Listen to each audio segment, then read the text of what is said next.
ছাদে গিয়ে দেখলাম বাইরে খুব হাওয়া দিচ্ছে, ঘরের মতো অ্যাটলিস্ট গরম নয়। ভাবলাম যে বিক্রম আসলে মায়ের বাড়ি যাব। ঝট করে বিক্রম আসার আগে রেডি হয়ে নিলাম। ট্রেন্ডসের একটা কুর্তি পরেছি, ও চশমাটা পরতে ভুলে গেছিলাম। চশমাটা পরে ফাইনালি রেডি হয়ে গেছি। চলো, জ্যামে যখন আটকেছিলাম মনে হলো যেন কেউ মাইক্রো ওভেনের ভেতর ঢুকিয়ে রেখেছে। ফাইনালি যখন জ্যামটা ছাড়লো, বাপরে, মনে হলো যেন দেহে প্রাণ এলো। তারপরে আমরা পেট্রোল পাম্প থেকে তেল ভরিয়ে নিলাম।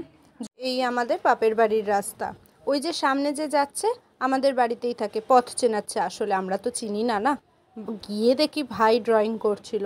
দাদা ভাইকে দেখে দাদা ভাইকে ড্রয়িং করতে বসে গেল। এখন হেয়ার স্টাইল চলছে। চুলটা খারাপ করেনি, ও মাত্র 8 বছরের একটা বাচ্চা। এর থেকে ভালো এক্সপেকটেশন না রাখাই ভালো। একবারে যে হেয়ার কাটিং আর ফেস কাটিংটা করেছে, জাস্ট অসাধারণ। তোমরা কিন্তু জানিও যে তোমাদের কেমন লাগলো। এখন ভ্রু আঁকা চলছে। ভ্রুটা বেশ ঘিজিমিজি করে দিল একটু, তা খারাপ করছে না। এই ভ্রুটাও বেশ ভালোই করলো। ভ্রুটা আবার ভুল হয়ে গেছে বলে একটু মুছেও নিল। তো এখন ফাইনালি ভ্রুটা হলো। এখন হচ্ছে চশমা। ও দাদাভাই তো আবার চশমা ছাড়া কিছুই দেখতে পারে না। আঁকাটা দেখতে গেলেও তো চশমা লাগবে নাকি। তো চশমার আউটলাইন হচ্ছে এখন। চশমাটা ফাইনালি কমপ্লিট হয়ে গেল।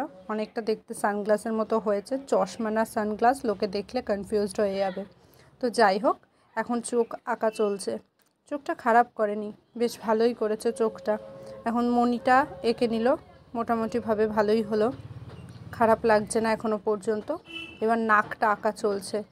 দাদা ভাইয়ের নাক তো ভোঁতা, তা ভোঁতার মতোই নাকটা করেছে। এবার গোঁফ আঁকা শুরু হলো।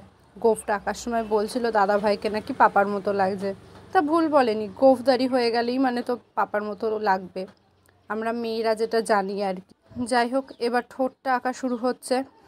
ঠোঁটটা কমপ্লিট হয়ে গেছে অলমোস্ট। এবার দাড়ি ঝপাঝপ আঁকছে। বাপরে বাপ, এত ট্যালেন্ট এখনকার বাচ্চাদের, কিন্তু সবটাই শেষ হয়ে যাচ্ছে ফোন আর টিভিতে। তাই আমিও রেকমেন্ড করব ফোন টিভি থেকে বাচ্চাদের দূরে রাখাই অনেক বেটার। ত্রিশুলকে কিন্তু সেইভাবে রাখা হয় না। ও ত্রিশুল হলো আমার ভাই, যে আর কি দাদা ভাইকে আঁকছে। তোমাদের সাথে এই সুযোগে পরিচয় করিয়ে দেওয়াও হয়ে গেল। ফাইনালি রেডি হয়ে গেল ওর দাদা ভাইয়ের ফাইনাল লুক। এরপরে এই আঁকাটা আঁকলো আমার পাপা। পাপা ভালো আঁকে। এবার বাড়ি ফেরার পালা।